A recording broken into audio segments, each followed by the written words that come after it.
Why? Oh, something's attacking my forests. I got okay, god damn it. James, we're starting. Are you there, James? Can you hear me? Nope. Yep, I got you. Okay, James is on the line. Okay, James, you're watching SuckProfessor. Hey, everybody, it's me, Hank. We have an emergency. James is on with us, but I'm also being simultaneously attacked with trolls. James, you have to run south and murder these trolls with me. Jesus, this is not how I intended to do this. Hey, everybody, welcome to part 143, a special edition version with James, our friend. Oh, my God, these trolls have fucked up my whole thing. Okay, this is actually perfect. 2 Vikings. James, are you reading me, buddy? Yeah, I got you. I just don't know where to go. Oh, you've been watching this for hundreds of hours. South. Just go straight south from the center. You're at the center. All right. I'm coming. Although I actually would like it if they chopped down all my trees. That would save me some work. As we're doing this, 2 trolls are destroying my tree farm. Luckily, they're weak. Okay. I don't feel rested. All right. Well, this is so cool. Okay, so we see the guy. Oh, no, he spotted me. I hope he does start attacking. I've never had another guest on this game before, meaning this is the first time someone's been in my world, and it's really fun. We did this kind of impulsively. We've been wanting to have James on for a while and talk about stuff. We're going to learn about his heart surgery and how he's feeling. Okay, hold on. Why is there... hold on. Let me check on my base. I think that's just the alert of the danger. All right, yeah, so everything's a little goofed up here. All right, hold on. I got to do visible to other players, right? Let's see. Oh, you went way too far. I gave you bad instructions. Okay, I'm coming. I see it now. I didn't have that on. You should... Yeah, I know you told me earlier, but... Okay. So James is finally going to emerge from the woods. Yeah, when I think of getting to my base from south, or from the center, I just think it's south, but it's actually not south. Did he just disappear? God damn it. James and I were going to double tag that bastard. Okay, James, crisis has been averted, although some damage has happened around here, and there's broken stuff all around. So yeah, this is not going to be like a typical adventuring video this first go around right now. We're just going to basically do a podcast kind of thing. We're going to talk to James, and we're going to hang out in our little world here. I might do some dojo exercise. I'm going to turn off my screen right here. Right, light. I can't see anything. And, okay, I think you're getting... Be careful, James. There's a giant trench that you might fall into, and you'll never get your way out. There he is! Oh, is this your pig? Yeah, that's my pig. Say hi to him. I'm a very good pet owner. In case they never die. I'm very protective of them. It's a very violent pet. That's so funny. That's so cool. It's nice to have another person around. Do you want to buy my stuff? I have stuff to sell. Do you want to work for me? I'll pay you low wages. All right, pig. Sorry. We'll just act like that didn't happen. So, dude, James. Welcome, buddy. Sorry, for some reason I just assumed you would know exactly where to go, because, yeah, that's not fair. Yeah, we got some damage. Dude, trolls just beat down some of my trees just as we were hitting launch here. So, welcome to the show, James. Oh, hello.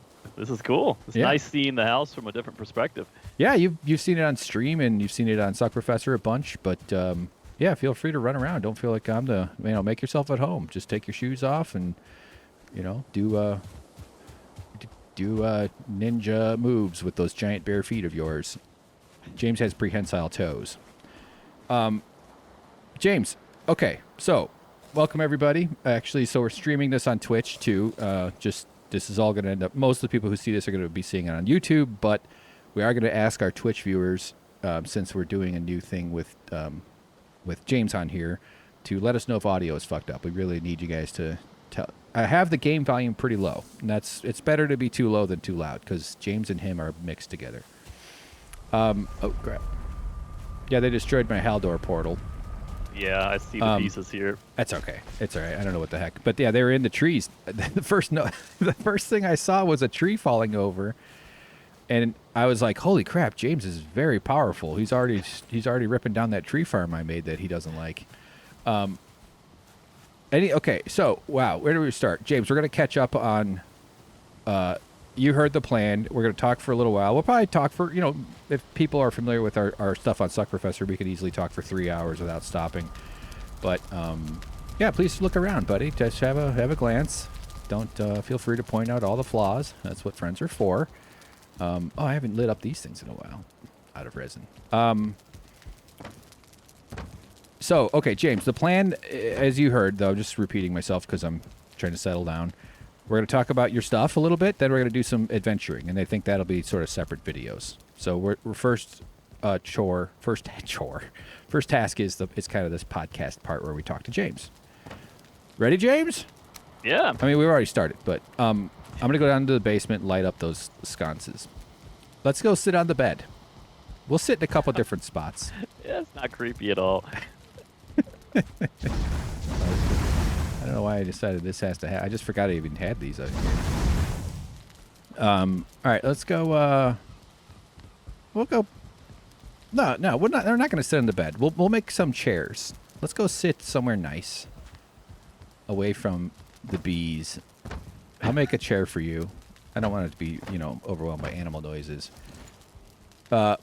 James, while we're setting up for our sit-down talk, tell everybody your experience with Valheim. And you've played a lot more than I have. What happens if we sleep? Do you need a bed, by the way? Yeah, in order for time to pass with there's 2 people in the world, you both do need a bed. Okay, that's all right. So go ahead and tell us about... with Valheim, I went through the game with 2 other people. So team of 3 going through and not an easy game whatsoever. And I'm actually kind of surprised that you've made it this far in such a short period of time by yourself. Mm-hmm. But I have beaten all, the bosses in that stone circle that you're working towards. Yeah. And I believe, I could be wrong, I believe I've seen most of what the game has to offer. But I'm excited to kind of see what you've got going on here. Okay, yeah. What are your... Okay, so you've played through mostly with friends, though, right? Your playthrough was with the group.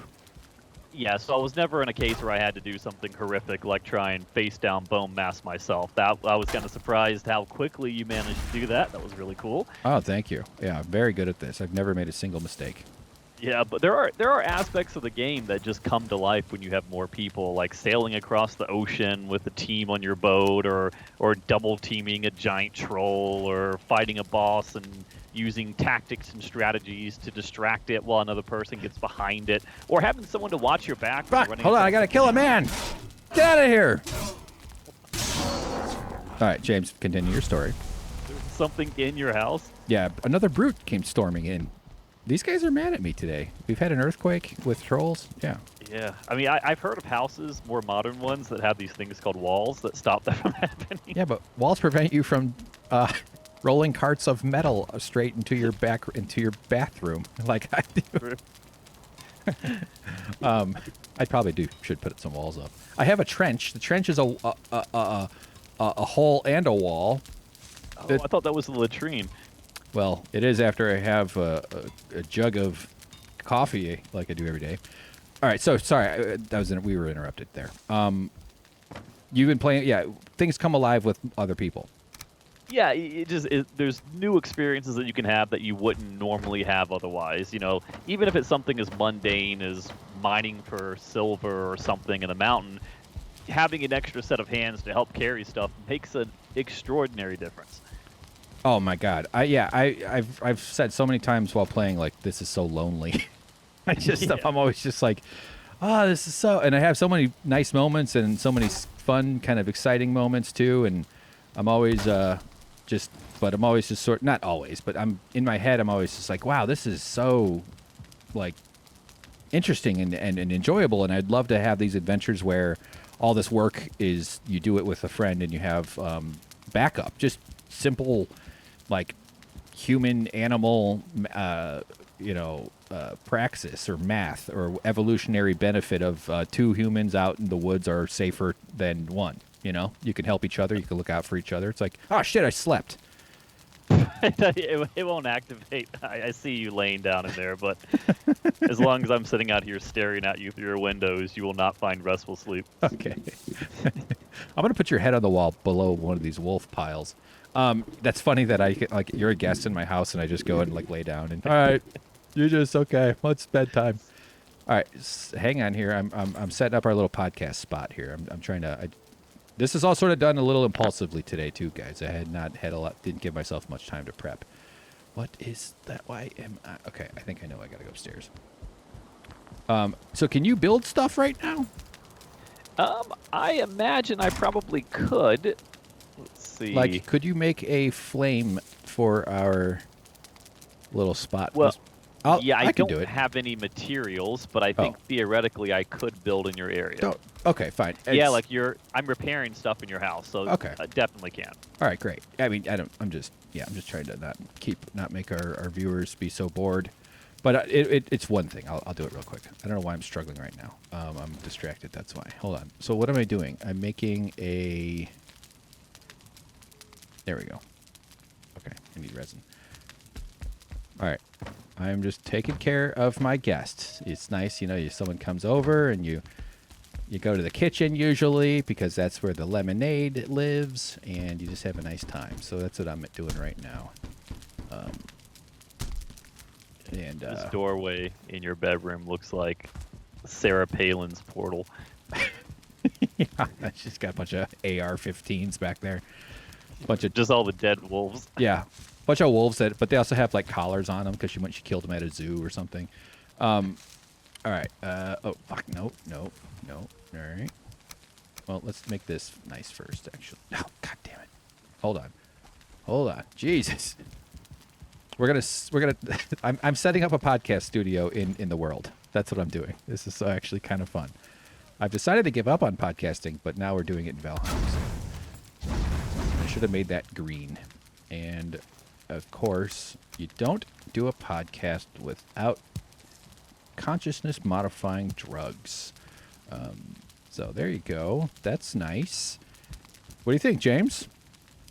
Here's my answer to you right here. Show me. What the fuck? How do I do that? You hit enter, /, and type thumbs up. Oh my god, I've never hit enter before. I haven't arrived. I did slash. Okay, wait. /, thumbs up. Oh, one word, no space. Oh. / thumbs up. There you go. It's more like thumbs up. Okay. Thumbs down. Do you see what appears above my head? I do, yeah. Oh, okay. This is so cool. All right.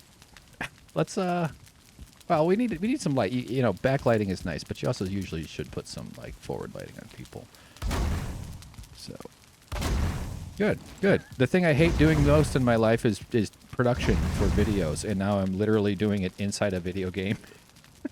Setting up a studio. Feels like I'm about to get voted off Survivor. Or yeah. You're about to find out that you're fired, but you can still get Cobra. You can go get Cobra. Yeah. Yeah. Look how funny that is. I guess I can take my helmet off for this. Just the fact that you're wearing the same clothes. Yeah. Okay, take the helmet off. You came nicely equipped. I'm going to take off all my clothes too. Okay. This is very nice.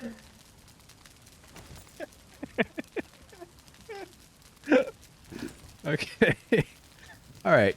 The camera. Hold on. My camera's a little goofy here. Let's. Okay. I'll turn the light on for this because we're not running around the world. So we might get attacked, although the game probably used up its attack points already for today. Okay, man. So I don't know how long we'll go, but around part 30 or so, 36, I think it was. We had you on, and you'd been on SuckProfessor millions of times. We used to do a ton of videos, old shop-by-shop breakdowns and stuff, a lot of video game stuff. And but you came on and we talked about your medical condition, if you recall, right? Yes. Of course you remember. I'm just kind of reminding the viewers. And you were facing, I'd say we were, although you definitely bore the brunt of the injury since I did not have my chest ripped open. But you were about to have a massive open heart surgery. Yep, the glory days. The- I remember it well. We do remember well. So, as we, so people can go back, and I'll put a link in the description for that episode if I can remember to do that. But you can find it on the channel. What James was on the phone, I think, is what we called it or something. And finally, they have you back. You also wrote the Book of James, which I know is somewhere around here in this pile of shit on my desk here. So it's the holiest tome, the unholy tome of the tomiest tome of all tomes. We might even open this up a little bit today, since I've yet to really crack it. We've only done one page. Yeah, it's been a while since I wrote anything in there, so I feel like most of it you probably have learned on your own, but Yeah. I don't quite remember everything that's there. That's okay. And yeah, that's fine. We'll just see what you wrote, and it'll be fun no matter what. Maybe you can write some new stuff now that I'm entering. See, like, here's the thing about this game. I could be in end game close. I could be close to the end game, but I could also be like barely out of the tutorial phase right now. As far as I can tell, the 5 bosses that, end up getting that number from the 5 rocks around that thing, that could very well be like, oh, you beat all 5. Now you're ready for the real game. You know what I mean? Like, now you have been ascended to the tree people, and there's 7 more enemies to kill. Yep. Only one way to find out. Yeah, that's right. Do other people? Okay. So, what was I saying? I don't know where that's going, but let's stick to. I do want to hear more about your Valheim experience, although definitely no spoilers and stuff, and you've been great about protecting that because it's a blind playthrough here. Update the listeners. Do we want to start? Do we want to talk about your day of surgery? I mean, I have a story about that day. Yeah, I can give a recap real quick of what it is. It's probably going to be horribly boring, but basically, the condition I had, don't have it anymore, thankfully. Well, kind of jumping ahead saying that. Well, I am alive. That's okay. We spoiled. Yeah, the spoilers are all right. Right, but it's something that really annoying called Barlow's syndrome. And what that is a normal working heart that everybody should hopefully have in their chest. Has many valves. I'm no cardiologist. I just know about my own condition, so I can't speak much about anything else. But one of those valves is the mitral valve. And my layman's understanding of what that's supposed to do is that it has these 2 leaflets on it that open and close as blood is pumped through the heart. Blood comes through, it opens, blood goes out, it closes, blood does not go back in. Very basic but an elegant organ. One Direction. Exactly. Wait, no, I'm just saying One Direction DVD concert film is what I want for my birthday. Now, the problem was great band. Yes, mine didn't close all the way, so I had a bunch of Backstreet Boys coming back through my heart. So that was really the problem. And it's what you might also hear people say that they have a heart murmur. It's, Go ahead. Where your heart kind of skips a beat every now and then, and that's fairly normal. A lot of people have it. Out of sync. Yeah. And you needed it to be. Oh, I got you. Yeah, in sync. Very nice. Okay. Now you got to find a way to put BTS in there. Good luck with that. I didn't know what that is. It's the biggest band in the world, but it's a bunch of young Korean K-pop boys. Right now, it's big. Yeah, apparently. That's why I don't know. Thing in the world. Yeah, that's all my references stop at around 2004. Yeah. Yeah. Well, the good thing is that now that I'm better, I don't have a fever anymore, so I'm back around 98 degrees. That's good. That's good, because I was worried you were in O-Town for a little while. Yeah. They had to pack me in vanilla ice to get my temperature down. Mm-hmm. This is getting worse and worse. But anyway. Linda Ronstadt. Yeah. So Lou anyway, Pearlman, isn't that guy that like hurt? He likes like abusing all those boys in those boy bands. Not to ruin the kill the mood. Okay, so your valves weren't working. You needed you were going back. Your valve was Yeah, so there's a condition where where your valve does not close properly and it allows blood to flow back the wrong way. And that's basically called mitral valve regurgitation. Regurgitation, I said that wrong. And I think the issue, you dropped your beer, the issue, and they call it mitral valve prolapse, is when the leaflets don't close properly. Now, I drank a potion. Oh yeah, when you drink the mug, it picks something in your backpack. But you stand up and stand on your chair. Well, as you do. I mean, that's just normal etiquette. Had a bad angle on it. Yeah, that's funny. Okay, go ahead. So a lot of people have this kind of condition, and it ranges from, mild to moderate to severe. And most people who have it don't even know that they have it because their condition is so mild that it doesn't produce any symptoms. So they go their whole life not realizing that they have this problem. And that's fine. A lot of people deal with that, and it's not a big deal. For me, though, my condition was much more on the severe side, which means that a lot more blood was flowing back the wrong way, which over time, as you can imagine, it stretches out the valve and enlarges the heart to some degree. It basically overworks your heart because your heart is designed to pump one way, not to pump one way, suck a bunch in, and then try and pump it back out. Right. That's like the skips that I've been feeling my whole life in my heart. And So- but the feeling of it though is that your heart rate was like 130, like Yeah, it like would resting. I would sit there, do nothing on the couch, watching TV, relaxing on a weekend, and my heart rate would be like 133 or something. It's most of the time your heart rate is connected to your physical activity or your state of mind. Yeah. Mine would do whatever the heck it wanted to, absent any control over myself. I could try meditation, I could try relaxing, I could try breathing, I could try anything, and I did try everything, and nothing seemed to help. But Yep. well, whatever the heck it wanted to means though, it would it ever go below? It never would like settle down at 70 or 60, right? Like it's always above 100. Yeah, if it ever did, I never noticed it doing that because Yeah. I could always it's the kind of thing I could always feel. I could always feel it pounding in my chest. I could hear it. I could feel it. I could see my shirt jumping up and down at the Yeah, you It- told me it- a story about being a kid and like you'd have a name tag and your name tag yeah. would flutter. Like Yeah. So I'd always try and put my name tag on the right-hand side, my right side, to avoid anyone seeing that because I didn't know what it was at the time. I just thought, oh, I'm weird. Oh, I'm a nervous person. I'm an anxious person.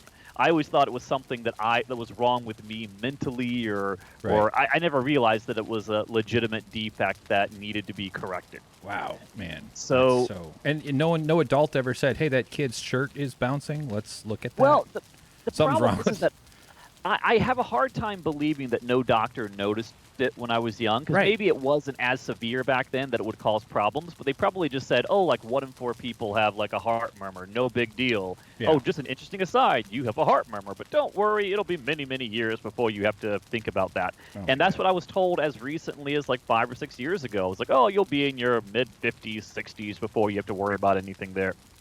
horrible. And it Just kept, fucking yeah, terrible. I kept feeling, and I didn't realize how bad I felt because I had no baseline to compare it to. Yeah, that's But understandable. yeah, to kind of jump back a little bit, there are different levels of severity when it comes to that condition. And because there's 2 leaflets, you can have a single leaflet issue or you can have a bi-leaflet issue, which is what Barlow syndrome is, when both leaflets are messed up. And unfortunately, that was my situation, which increases the difficulty of a repair. So you're left with a couple choices. If they go in and they can't repair it, and Barlow syndrome has the lowest chance of repair, I think they said there was about a 60% chance they could fix it for me. Wow. So you've got to give them some options.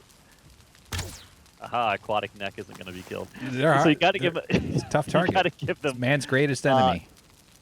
options. So the first option is a replacement. Got him. Nice. All right, go on. Keep talking. So if they replace it because they can't repair it, you have to tell them whether you want it to be a what do they call it? Not Repairable- bionic, but biomaterial. So it has to be either like a cow or a pig valve. And or they could opt for a mechanical valve. And each one has its pros and cons. If it's an animal one, you'll go back to relative normalcy, I should say, normalcy. But every about 10 to 15 years, you've got to be cracked open again in the same exact way, have it ripped out, and have a new one sewn in. Not the most ideal situation you could imagine. If it gets Yeah. repaired, though, it's potentially good for the rest of your life, and you're out of the woods. Mechanical ones last a lot longer, 20-plus years, but you've got to be on blood thinners the rest of your life, and you'll be able to hear an audible clicking sound coming from your chest every time that valve opens and shuts. Oh my which god, I was- horrifying. And then anyway, after like 20-plus years, you got to be ripped open again to have it fixed anyway. So it's having a replacement. There's no good replacement, I would say, unless you're like in your late 50s or early 60s, at which point 20 years, 25 years, buys you pretty much the rest of your life. Right. Right. But in my case, I was really kind of hoping for the repair, and all I remember them telling is like, oh, there's about a 40% chance we can't repair it, and you won't know until you wake up. So that was kind of the situation I was in the last time we spoke. They don't know which is best until they actually have the hood open and they're looking at your alternator and seeing. They can finally see your engine. Yeah. Exactly. Right. They can do all the testing and measuring and ultrasound, echocardiograms and TEEs and all the kind of stuff you can possibly imagine. Some of which are incredibly unpleasant experiences, but they map out as much as they possibly can to get the best idea of what they're going to encounter when they get in there. But they can never make a promise. They never say, guaranteed I can repair it, because sometimes things just don't go well. I mean, it's a difficult procedure. Yeah, and the nuances aren't obvious until you actually get in there. Yeah, I get it. It makes sense. And you've got to give them an alternative option, because it's not like they're going to just say, ooh, I can't fix this. Let me just put it back the way it was. I'll sew him up. And then when he wakes up, I'll ask him which one he wants me to do. It's like, no, you got to do something. You can't. So it's one of those things where you think you'd be nervous going to sleep and waking up and finding out whether you've got a lifetime of medical problems ahead of you and repeat surgeries, or clicking noises and having to explain at the airport. Yeah, no, I've got a Dick Cheney heart in there. That's fun, Yeah. Yeah. Well, I mean, the good thing is I don't think that the metal that's in these kind of devices they put in you are detectable through an airport scan. So you never really have to worry about it. The only thing you have to really worry about is if you get an MRI done, you've got to let the technician know that you have a foreign material within you. Yeah. Makes sense. Yeah, of course. But it's something you'd have to a thing you'd have to manage the rest of your life, of course. Yeah. Yeah. Makes sense. Yeah. So to kind of fast forward, they finally scheduled it. I thought it was going to be like 2022 or near to the end of the year. COVID restrictions at least lifted enough such that they could schedule me. They gave me about a 3-day head lead. Like, oh yeah, we can have you in. Just show up here and. So that was kind of stressful, but I kind of appreciate that they did it that way. So rather than a month or 2 months or 3 months of stressful agony, it was just 3 days to endure. So that wasn't as terrible. Right.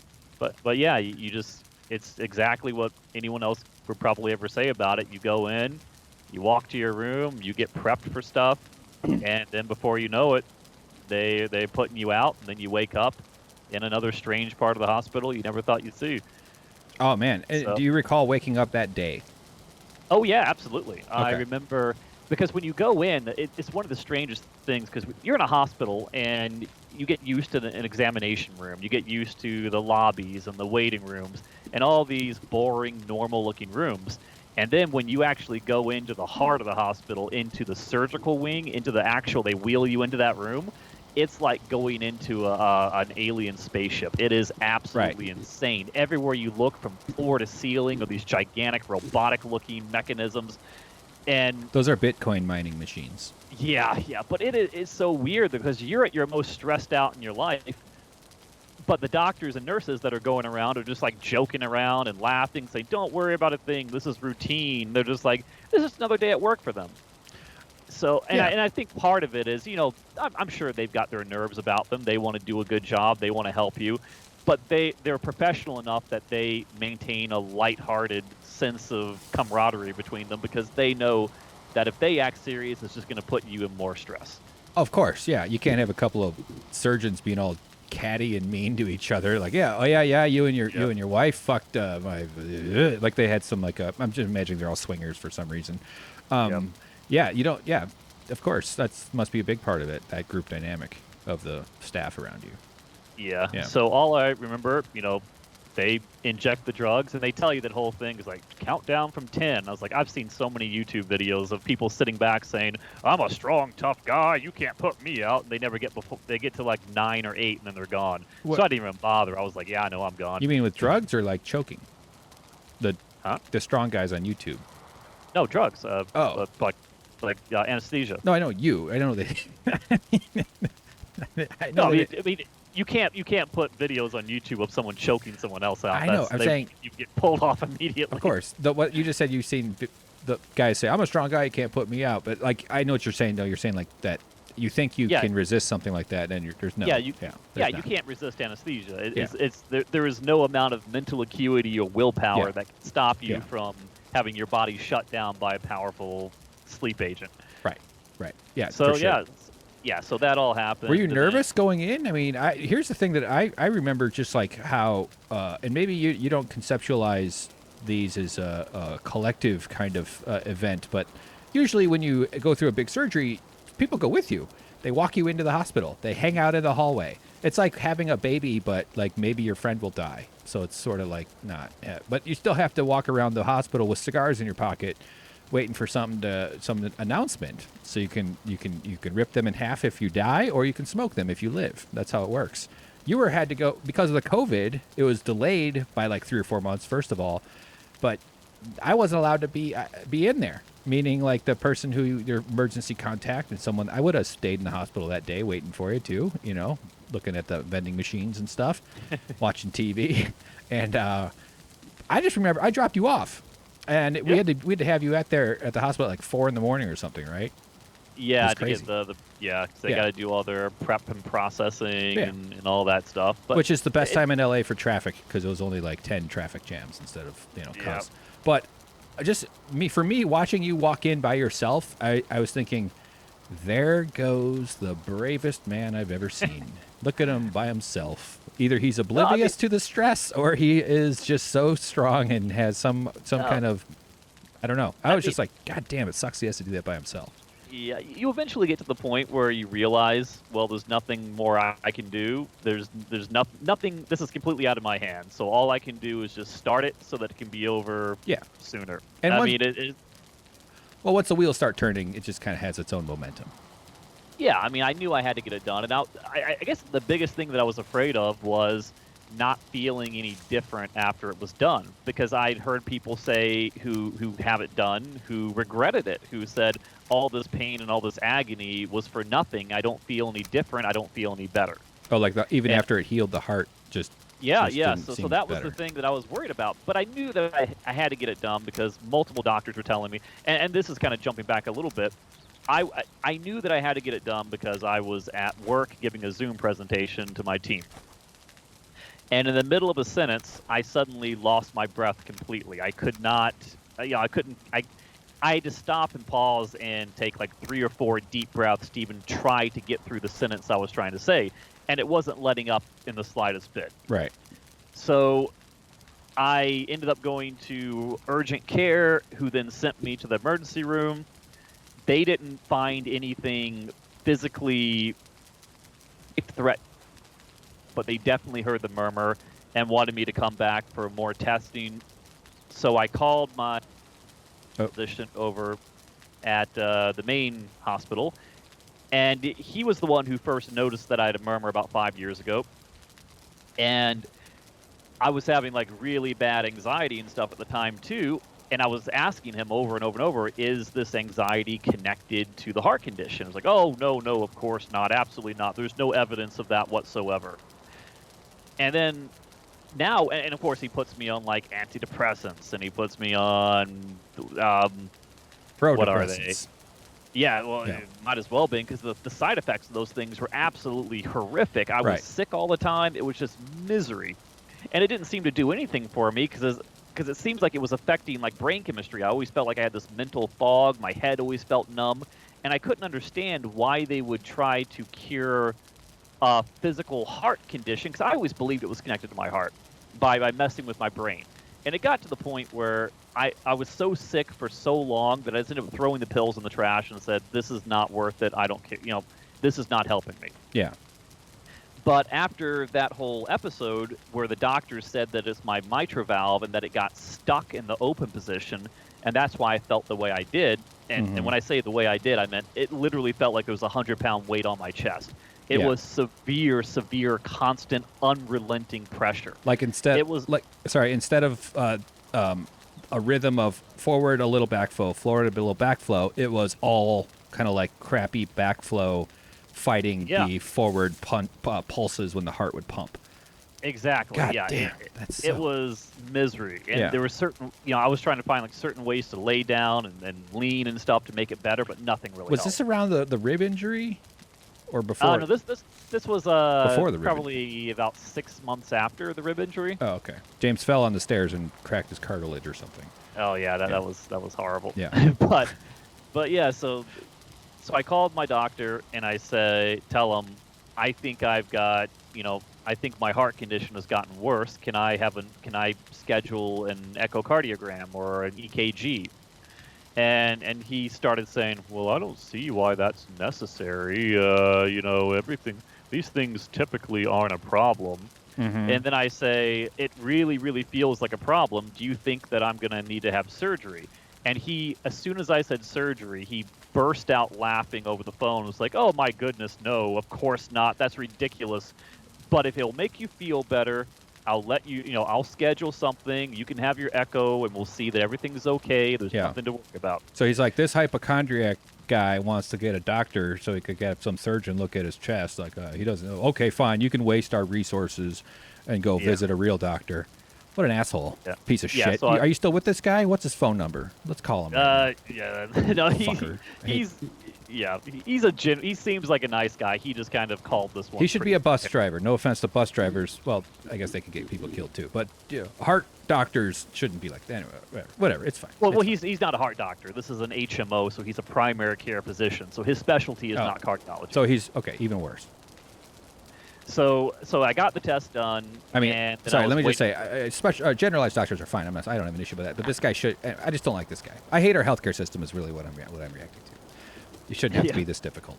Go ahead, please. Yeah. So about a day later, after I have the test done, I get a call from him, and normally he's this jovial, laughing, joking guy on the phone.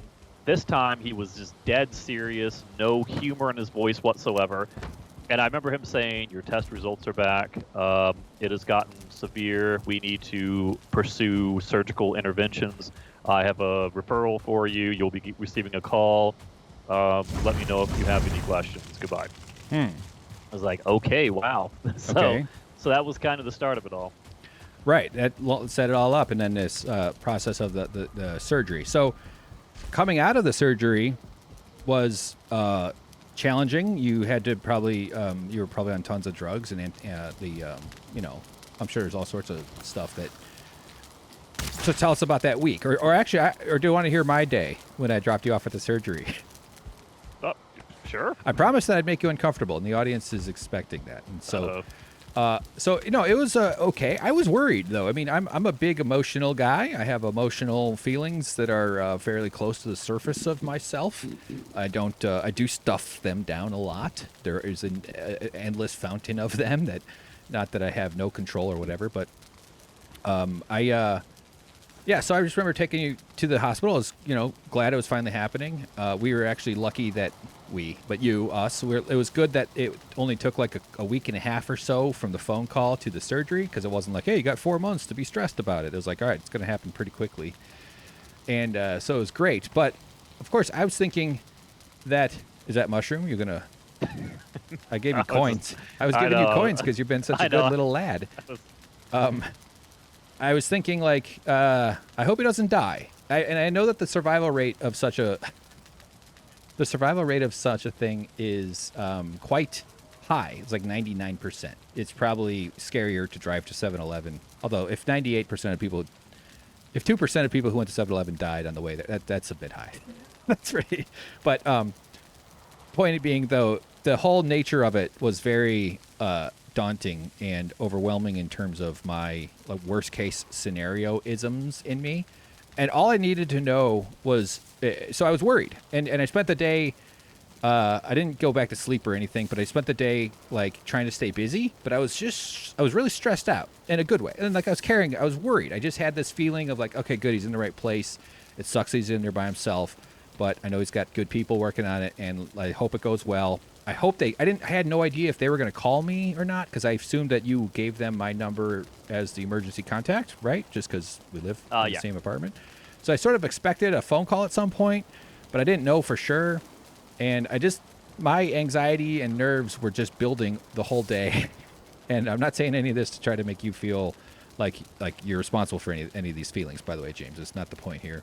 But I was just scared for my friend. I was just like, he's in there by himself. He's having a massive thing go on, and it would be I want to know that it went okay so we can move into the next phase, which is also very difficult. But God damn it, I needed to know. So about 4 o'clock, 4:30, 5. I start calling, and I finally find a number. I get through to some connection. They go, oh, yeah, well, oh, here's the number you wanted to call scheduling? I was like, just somebody. And they end up, that thing where you end up back in the system at the beginning on an automated system. It's just like, so somehow I found a different phone number via different Google searching. I managed to track down the surgery wing. I managed to track down a nurse. Someone answers the phone. Nice man. And I identified myself as your roommate. It wasn't like a top security thing. It's, but like, I'm pretty sure he could tell I was sincere. And he's like, oh yeah, he's fine, he's good. And I started to cry. I just started sobbing. I cried for like 10 minutes because it was just a big release because I was so relieved. I was so happy. And I'm even getting a little emotional right now. Because it was just like one of those things where it's just like, good. All right. Because I also had been catastrophizing all day long. Don't worry, the tears are not flowing, James. I would never burden you with the embarrassment of actual tears. But it was a big deal. It was a big deal to have this for you, and it was just one of those days that was just like nice to know that it was good tears. Not all tears are bad. But it was also just like letting all that build up of stress kind of flow out a little bit. And because I also knew you were moving into another hard phase too, the recovery part. And I wanted to try to be a part of that too. I'm really annoyed that you rejected my offer to sew you back up with fun colored shoelaces, like Frankenstein, like old leather shoelaces, like Frankenstein. I mean, it's like getting braces. You should get to pick the color. Yeah, exactly. So anyway, my day was a little intense. And I'm not saying that as if we both had intense days. We did both have intense days, but yours was clearly far more. But yeah, that's just how it is, though. When you give a shit about somebody, and if you're supposed to be emotional when a friend is going through something really difficult and trying that has a pretty substantial risk element, even if it is a very high percentage. And that's the same reason why I cry every time you take an airplane flight. Even though that's safer. Again, safer than driving. Okay, whatever. That's fine. So anyway, that's there you go. You made me cry. And how do you feel about it? I will try even harder next time. when you have your brain valves fixed. Okay, so recovery. Now you wake up. Let's say the day after. You don't have to say day. We don't have to go every single day, but in the hospital. I mean, there is a significant event when you first wake up that is probably one of the worst parts of the whole thing. Okay. And obviously, when you're having surgery, you have a breathing tube down your throat. And I remember waking up and seeing like a bunch of people surrounding me with their thumbs up saying successful repair, which was wonderful, wonderful to hear because it means potentially I don't have a lifetime of agony ahead of me or having to have this thing redone. Right. But immediately after that, there's this horrifically terrible sensation of choking. And I don't know if I have nose issues or something. I don't breathe well through my nose, so I've just learned over the years not to do that. So most of my breathing comes through my mouth. Mm-hmm. But I couldn't because I had that breathing tube down there. So I just started going into this horrible, like, choking convulsion. And I knew that I was okay, and I kept telling myself, this is fine. Many people have this. You can breathe. It just feels like you can't. Don't panic. Relax. And nothing I could do could make that involuntary gag reflex stop. Right. And it was just, and every single time I would try to, eject it, it was just horrible pain. And, nurses were walking by, like, just acting like it was nothing. And I heard one of them say, oh, yeah, the breathing tube can come out in about half an hour. So I had to sit there just like that for half an hour, which was absolute horrible, nightmarish agony. Wow. But they eventually come and pull it out, and it doesn't feel great being pulled out either. But once it comes out, you can start realizing what else is going on. Like you've got this massive bandage over your chest, and you don't even want to know what's going on under there, but you can imagine how bad it is. You can't see anything, though. Mm-hmm. And you've got clear tubes going into it and coming out, connected to machines. and you don't even want to fathom what that is, but you eventually find out there's drainage tubes running up Yeah. into your chest cavity. You're wired up like Neo from the Matrix. Yeah. But let me say though, I've seen someone have the breathing tubes removed from themselves. My mother was in a coma for a stretch, and I was in the room when they pulled the breathing tubes. It's kind of violent. Like they do it kind of quickly. In her case, they had a respirator machine or whatever that was sort of like they were, this machine kind of controls your breathing, and they kind of are monitoring how much you're fighting the machine, and that's sort of how they can tell. It's complicated, and I don't know it. I'm sure it's nuanced, but the way they understand the machine is how they decide when to pull the tubes. At least in her case, I don't know it's for yours, but finally, you could tell how uncomfortable it must be to be conscious because she was starting to wake up from this. That's why they were pulling the machine, because she was beginning to assert her own breathing. And when they finally take it out, it's like yanking out a huge just tube of just shit. It's deep down in there. They yank this thing out of your mouth, and you go, ah! It's like this big choking, violent. Violent's not the right word, but it is sort of invasive. It's the opposite of invasive, I guess. It starts invasive. Man, that's rough. That's a rough moment. But so now you're moving on to the next start of assessing what your state is. Yeah, and I get the necessity of it, and I get that that's the way it has to be. So I'm not complaining or saying they did anything wrong. It's just a very unpleasant part of the experience you have to go through. Yeah, totally.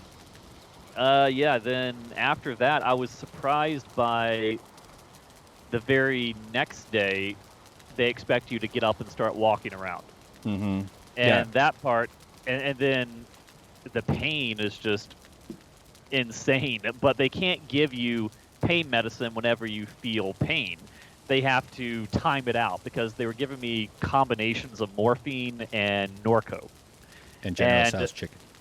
Yes. Yeah. So the problem is morphine is fast acting, but it doesn't last very long. Norco takes some time to kick in, but it lasts longer. So they were basically trying to stage the application of each type at a certain point where when one, wears off, the other one kicks in. Right. Hey, so James, James, real quick. It's the morning time. Let's go do some working out. You keep talking, okay? Okay. I'm just going to grab some weapons. We're going to head over to a rock over here. All right. Keep going. So you finish your... Continue? Yes. So basically, you're just trying to learn how to let the days pass by when you're completely immobile. You can't sit up. You can't swing your legs over and get out of bed. Every slight movement that you make is just your entire body is telling you, no, don't do that. And when they get you out of bed and get you to stand and make you walk around the ring, I shouldn't say the ring, the ward, which is in a circular pattern, so it's kind of like a ring almost. Sure. It's really horrible because they try and get everybody up at the same time in the morning to start doing their rounds. And there are people, most of the people in there are not in there because the condition I have. It's a cardiac wing. So it's a lot of people I'm just hearing as I walk around. It's like, oh, triple bypass, double bypass. Oh, no more heart attacks for you, and things like that. So it's people who have gone through traumatic near-death experiences, and some of them look to be like a little bit older than me, but are sometimes much larger people. Because I guess as with one of the problems with weight is that it strains your heart and leads to other heart complications. Yeah. So there was a lot. I felt like a little tiny shrimp in there, but it was just a lot of people like that, a lot of elderly people, and I felt horrible for them because I was watching them kind of walk the same route that I was, and I was incredibly fortunate because I was kind of turning sideways and hopping and trying to get around them because my painkillers were in full swing. I didn't need a walker. I could do everything on my own, but everyone else was kind of hunched over these walkers, just trying to make their way, trying to recover. And I knew what kind of pain they were in because I had the same things connected to me. And I guess the best way I can describe it is that at that first time, I didn't feel the pain because of the pain medicine, but I could feel a lot of pressure and I could feel tugging. And I didn't realize it at the time, but the tugging is basically you're carrying the drainage pump with you as you're walking, and that's the feeling of the weight of the pump is basically the what you're feeling pulling down on your chest because you got tubes going up into you. Where's the pump? I Is it? believe the nurse was carrying it. Oh, okay. So you feel that And I, okay, it's on yeah, and I now. was walking side by side with them. Okay, I'm picturing it like dragging behind you, like you're dragging a hose down the driveway or something. Yeah, not quite like that, but Okay.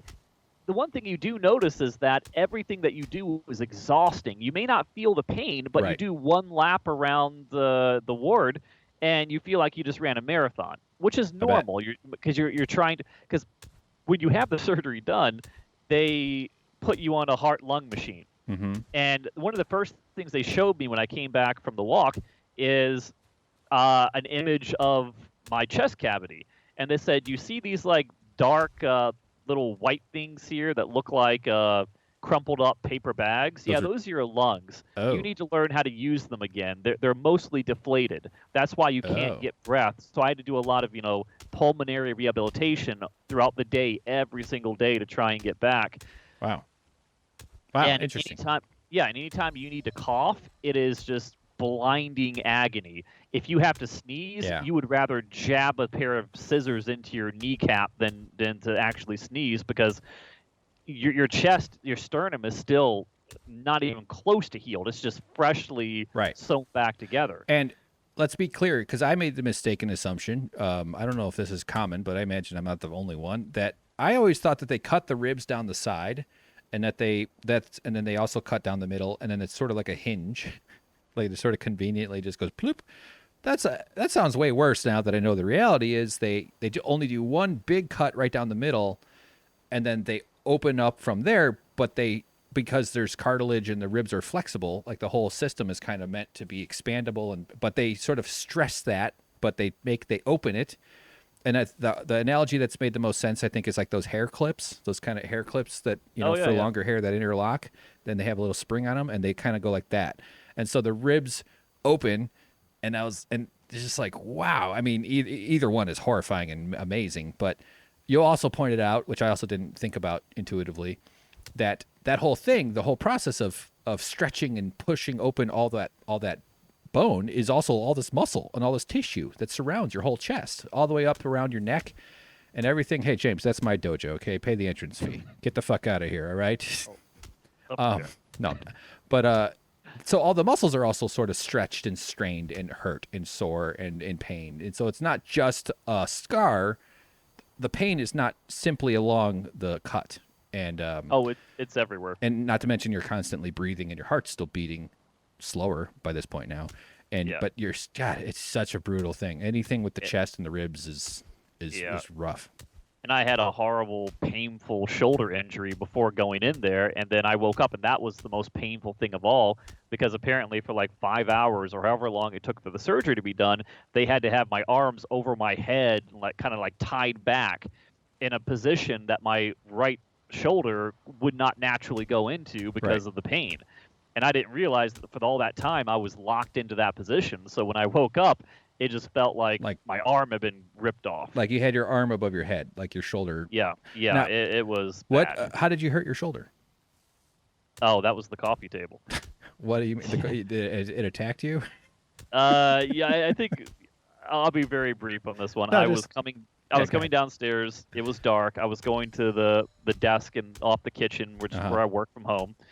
And I was carrying my phone, carrying my iPad, and I was looking dead ahead because I was turning on a set of screens that are against the wall behind my monitors at the far end of the kitchen. Yeah. It's this cool like panorama type thing that I'd recently got that you put up very well on the wall. It's nicely hung.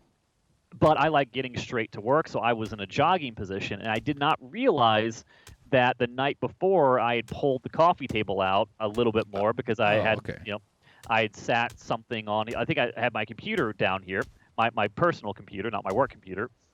But to make a long story short, I'm used to the living room. I'm used to the layout, so much so that I feel comfortable running straight through it in pitch black darkness. At 6 a.m., you got to run to your desk. Yeah. Right, because I feel like I know where everything is. I don't expect things to be out of position. Yeah.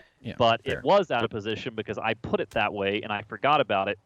And I managed to slam into it with both shins at the same time, which I don't know how that works, but all I remember is suddenly being like in air in like Superman mode, just like in slow motion. I can see my iPad and my phone floating in the sky, And then the next thing I know, I'm just landing and I come down hard on my right shoulder. Yeah. And I just laid there for like 10, 15 minutes, just like trying not to scream because it was the pain was so intense and I could just feel liquid on my legs because I knew there was like a bloody mess, but I didn't Oh my want to God. look and I couldn't look because it was so dark. And I was so scared to turn the lights on and to look at the damage. I was expecting bone to be popping out and everything. Yeah. But it Yeah. was horrifically painful. It was horrible. And I was just like almost like laughing and crying at the same time of just the absurdity of what I'd done to myself. It is just so stupid. That is the worst I've ever hurt myself aside from the rib incident on the stairs before that. But never again will I make that mistake. Yeah, for sure. Be careful. Yeah. And that's one of the reasons it's hard to have kids because they move stuff. And then you step on a Lego or a Tonka truck or a kid head or, you know, it's bad. But, okay. Well, I didn't realize you had moved the coffee table. I thought you had turned the corner a little quicker, like a little more tighter than you normally would. It was right it was right in the walkway area. Yeah. It was not where it should have been. Yeah. But okay, it's fine. Nothing. Go ahead. No, but to kind of just like wrap up all the horrific parts about being in a hospital that I didn't know about before is you can never really rest or just take it easy because they'll come in and put your phone on the table and it might be like 2 feet away, but you literally can't reach it. You can't move. You don't have the strength to do it. You're like a 90-year-old. It's ridiculous. You're at the mercy of everyone else. If you feel like you need anything at all, you've got to reach for that call button. And if you can't reach it, you're alone on your own. The other thing that was just absolute agony, and this is going to sound silly to most people, I think, but just being not force-fed, but almost force-fed every single day. It seemed like every 2 hours they were making me order food, breakfast, lunch, dinner. I'm the kind of person that I don't get hungry until around like noon or 1 o'clock. And then I eat, and I'm good the rest of the day. And if I try and eat more than that, I get sick. You eat once a day, though, right? Yeah, it's incredibly unpleasant. So I wake up in the morning, and they're like, "Oh, their phone's ringing," and I got to reach up. He's like, "Oh, what would you like for breakfast?" And I'm like, "Oh, I'm not hungry. I don't want." And I'm especially not hungry because I just went through that trauma thing, so I have no appetite on top of my normal self. Right. But they make you eat, and they make you keep going and going and going. And I get to the point where I feel so full that I want to vomit. And right as I feel like I can't hold anymore and I'm going to throw up, the phone rings again. What would you like for dinner? Yeah. It's like, oh my God, stop it, stop it, stop it. I used to eat like that. I used to eat three times a day with snacks in between and stuff. I eat once a day now too, but not you and I eat once a day for different reasons. I eat just a big pile of fat and meat and salads. But the common way of eating 3 times a day, that can be okay. I'm not trying to say it's always bad, but most people are conditioned to hunger when you wake up. Make sure you have snack in case you get hungry before lunch. Hungry at lunch, maybe small, maybe big. Have a snack around 4 in case you get hungry, and then go eat dinner and perhaps a dessert if you've been good, you know. And so like the hospitals are all sort of follow that model, and genuinely you probably do need to not. It's probably bad for you to not eat in that state. Your body does need to keep the energy going, right? Like I would imagine there's an argument for. I can also understand why it's hard to eat. Of course, your appetite must be messed up, but that's an interesting burden to have, though. Like, you know, because food is a comfort for so many people, but in that case, you're like tortured with it. It really did feel like torture. And the other thing that was really bothersome is that all of you really want to do is close your eyes and go to sleep and try and bypass as much of the agony as you can. Right. But every 3 hours, your phone rings trying to force more food on you. And every like 20 minutes, someone just walks right into your room and starts drawing blood. Or you finally get comfortable in the bed, and then someone walks in and starts shoving some sort of a lead board under your back so they can take an X-ray of you. Oh, yeah. And it's like every 15 to 20 minutes, there's something that comes in that just disrupts what's going on. And I'd like to say that only happens during the daytime, but no. During lights out is about like 10 o'clock. But I'm ready to go to bed at like 7 o'clock. But like 10 o'clock, they come in, they turn the lights out. But then during the night, they'll come in and just turn the lights right back on at like 1 Yeah. o'clock in the morning. Oh, got to draw some blood. Oh, got to, because these nurses have their night shifts. Yeah. And to them, that's just a normal period of the day. It's You're like, just it's no big, yeah. You're like they're like checking on a garden, see like the tomato plant's doing okay. Just like okay. yeah. So you finally get the medicine, the painkillers. You finally fall asleep, and as soon as you fall asleep, and sleeping in a condition like that is just managing to fall asleep is the greatest thing in the world because the pain is gone, the agony is gone, Right. and you're basically fast forwarding time. So when someone comes in and wakes you up from that, you're sitting up awake in agony the rest of the night. There's no ifs, ands, or buts about it. You're not falling back asleep after that, and it was every single night. Yeah, that's rough. And then once you're awake and there's no going back to sleep, you start hearing the sounds from around the rooms. Like you'll hear someone coughing, and you know how painful it is to cough, and you just hear these pathetic sounds of coughing and then gagging and coughing and then crying and then thumping as you can hear them trying to get out of bed. And you just feel horrible for this poor person. And then 3 nights later, you are the one who can't stop coughing, and you're crying and coughing in absolute agony. Yeah. And there's nothing anyone can do for you. It's just, it is what it is. And then the other problem is that you're in this circular ward with the nurse station in the middle. And conceptually, it makes sense. You want the nurses in the middle because, if you call them, they're like spokes of a wheel that they can get right to you very quickly. Same design for prisons. Right, exactly. Yeah. The problem, though, is they're starting their shifts every, 8 hours. So when 10 o'clock comes around, you're dead tired and you're ready to fall asleep, but the nurse that comes in is refreshed and ready to go because that's night shift nurse.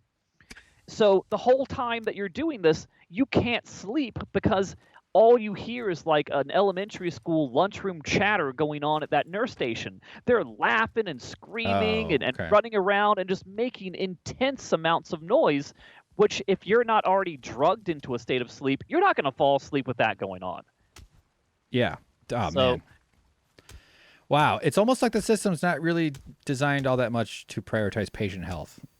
Oh, like you think that, in a system that weren't, I'm not going to get into all the politics of it per se, but like if it was just about patient health, you'd probably have different procedures. I'm sure some of the stuff would be the same though, because I don't think you can avoid some of the regular testing that they're coming into doing on you. Like it's very hard to, like you can't just get, you'd think you'd just get to be, oh, just let me sleep for 12 hours. Let me just have 16 hours in a bed. Leave me the fuck alone. I mean, that's what we all like to do when we're super sick, when we have something at home where we can't deal with it. We just lucky enough to sleep through it.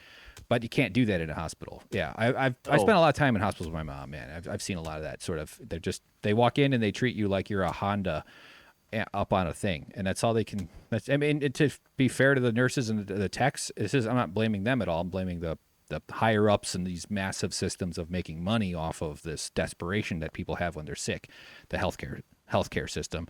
But those regular folks, they have a lot of pressure. They got a lot of rooms to visit. They're managed. Yeah. They don't have a lot of redundancies in there. It's not like one nurse is looking after 2 people for all day long or something like that. Yeah, or whatever it might be. One thing I can say though is that the nurses that come in and draw blood and stuff like that, they're different from your assigned nurse. And the assigned nurses that I had were some of the best people I have ever met in my life. They deserve all the praise and accolades imaginable. They are phenomenal people, except for one.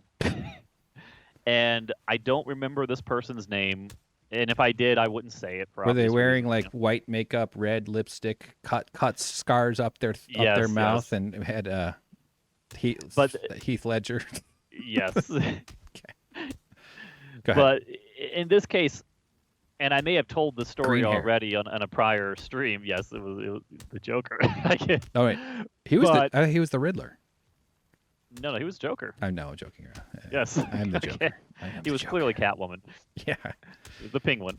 But there was a time where I was woken up because they were doing a shift change, and there was a new nurse coming in that night, and I woke up to this particular nurse changing out the IV bag that was on my left in the room, which is probably the least intrusive thing that you can do, because it's not directly. I mean, it is connected to you, but there's so much slack on it that if they mess with it over there, you're not going to feel it tugging against your arm. Right. So very shortly after they came in and did that, I started feeling absolute horrible. It was to the point where I was dizzy. I couldn't concentrate. I could see these like bright lights on the left and right of my vision, Wow. and they just kept like, it was like they were like headlights converging into the middle of my vision. I couldn't see anything. I felt like I was going blind. I was burning up. I had the horrible fever, and it felt like someone was like stabbing me in the gut. I remember my stomach was just like making horrible sounds, and there was nothing I could do about it. So I had to keep jamming on the call button, and when I did that, an actual doctor, there was like these 3 doctors that kind of roam around every now and then. Mm-hmm. They came in, which was great because it was like, oh shoot, someone with even more expertise to kind of explain this stuff to. And they didn't talk to me directly. They had with them that night that the nurse that would change at the shift. Okay. And they said, "Give me the chart. Give me the chart. What's wrong? What did you give him?" And what did you give him? That's never a good thing to hear. Yeah. They said, "What did you give him?" And the nurse starts talking, and of course I can't see anything because my vision is gone. Yeah. And I hear like them say certain things that mean nothing to me. Uh-huh. And I remember hearing the voice of the doctor saying, "You're not supposed to give him that. That you made it so much worse. It's so much worse." Oh my God. Yeah, and then he said, "There's 2 of them. This is the second gray. The first gray is in the other wing." What? There's 2 so people they with. picked, Go ahead. Yes. Yeah. Go. I don't think it's any like I'm not gonna get. No one's gonna find me, or no one cares anything. Yeah, my last name is Gray, like the color. Right. Whoopity doo, boring as heck. Yeah. But apparently, not in the cardiac wing, but in a different wing connected to the cardiac wing, there was another patient whose last name was Gray.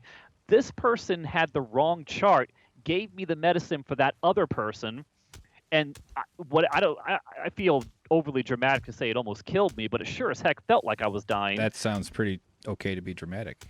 Yeah, and it felt like my blood pressure tanked, and All right, that's let's go why upstairs, I was James. so Follow dizzy. me. But it was really, really bad, and I remember the doctor asking the nurse, "What's his temperature?" And the nurse said, "Normal, no temperature." And I'm not usually a forward person, but I had to yell over top of them, "I'm burning up." And then they checked my temperature, and it wasn't super high. It was 103, which is still not good. Yeah. And I think they like put ice packs around my neck and under my arms and all that kind of stuff, and they were rushing around changing out my medicine, and all I remember is like shortly after that I think they gave me enough pain medicine that it knocked me out again. But yeah, that was really unpleasant. Yeah, so And- they had a identity swap, and I mean, understandably, it's an unlikely coincidence, but shouldn't that still not be possible? And shouldn't there be legal consequences for something like that? I don't know, maybe not. That's probably a whole bunch of stress too. That's its own ball of nightmare. But fuck, and wow. Yeah, so Did they turn off their body cams when that all went down? I mean, Jesus Christ. and then they dragged me around the room a little bit and kicked me into a corner. Yeah, But the other telling thing was just negligence. you could easily say, okay, well, I was on a lot of drugs. I was in a very compromised position. Maybe I was hallucinating. Maybe I was hearing things. Maybe this was a figment of my imagination. That's not something that I can discount automatically. But the very next morning, they wake me up early, and I've got to get up and be lifted into a wheelchair. And all I remember at that point is being on blood thinners and beta blockers and all the other medicine they have me on. Very pleasant. When you're wearing like a hospital gown and all that kind of junk, it is freezing cold. It is just unbearably cold, and there's nothing you can do about it because they make you sit. It's better for recovery to be sitting upright in a chair than it is to be in a bed. And they get you up in the morning and they sit you in that chair, and it's not a comfortable chair. My back is killing me after like 20 minutes. I'm freezing to death. Yeah. And eventually they come, put me in a wheelchair, and they take me down to the second floor, which being wheeled through those hallways felt like being wheeled through Antarctica. It was I'll never forget how cold that felt. And it probably wasn't cold, but because of the medicine I was on, it probably enhanced that feeling for me. Were they but like anyway, responsive to like getting you blankets or shit, or like? yeah, I mean, I would tell them, it's like, it is freezing in here, and they would from time to time give me one, but not every time. Okay. But they wheeled me down to the second floor to get X-rays done. One of the things I learned though, all my experience in hospitals with my mother, again, that's my primary exposure to medical care, is you got to be so assertive. You just got to like it's such a sloppy mess. One person's disposition to the next is going to be different. And the shift changes also scrambles everything up. But yeah, it's like a thing where in your worst condition, where you shouldn't have to be concerned about all the little details and stuff, you still have to sort of be on point to make sure that they're doing stuff. That's one reason of having like a close family member nearby to kind of like pay attention to stuff. Like, hey, go get him a blanket. Would you go get him a fucking blanket? Like, I mean, I wouldn't be like that to anybody when my mom was under, but having someone there to kind of advocate for you, because it's hard. You're out of it. You're on heroin most of the time. You just had this massive surgery. You're in enormous pain. You're exhausted. They're forcing diarrhea down your diarrhea hole. And yet you still have to pay attention in case they're committing like negligent crimes and neglecting you and stuff. I'm being a little cynical. Clearly, a lot of very wonderful stuff was happening too because people who do work in those places, generally the individuals who interact with patients generally are like really good people. I'm trying to knock on them, but yeah, it sucks that you have to also be super like on point, assertive, because you're just go ahead. I'm trying to leave my politics out of it more, but yeah, that's hard. You did a good job. It sounds like you did an amazing job. Where were you though? I totally interrupted you. No, they were taking me down to get X-rays done. And when I got into the X-ray room, the interesting part about it was, these are the guys that do X-rays for everybody in the whole hospital. It's not like they've read my chart or know anything about me. Right. And they were trying to make me feel better, and they said, "Oh, we just finished up with your sister. Were you in the car with her when the crash happened?" And I was like, "What are you talking about?" And you're like, Cheyenne Gray. She was just here. So, yeah, we see this all the time, brothers and sisters coming in because they were in the same car. Yeah, car crashes they're a scary thing. And I was like, that is not my sister. I was not in a car crash, but I do know what her drugs taste like. Wow, that's crazy. So yeah, fuck. So that told me that was not a hallucination that I went through the prior night. That there really is another Gray, and she was in a different room. Yeah, she was in there for a car accident. Yeah, and apparently, I don't know why they even told me this. I thought there was like some sort of like patient confidentiality.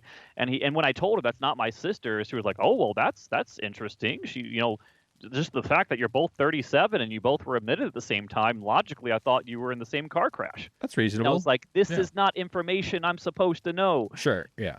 Yeah. That's true. Yeah. What's her social security number? Oh, I got it written down in my bag. All right. Yeah. All right. Put it on Tinder and let's have. Wow. Okay. Scary. Fucking scary. So yeah. I think you and I spoke on. I don't know when we first communicated, but how many days were you in? It was 5 or 6? 6 days. 6 days. 6 of the longest days ever. Yeah. Yeah. Damn. And every single night I would just go to bed just hoping that I could sleep and that the pain wouldn't be as bad. No iPad that too. I wouldn't wake up. Because they couldn't guarantee that it wouldn't be stolen. Yeah, I had absolutely nothing for entertainment. I had like one TV that was so far away I couldn't even see it, and it was all staticky and I could, half the time, the way they put the remote, I couldn't reach the remote anyway. And half the time I was burning up, and then I had to spend like an hour to get the covers off of me. And as soon as I get them off of me, I'm freezing cold, and I got to put them back. Then I'm burning up again. Yeah. Had a fever. The reason I couldn't be released is because I had a fever most of the time.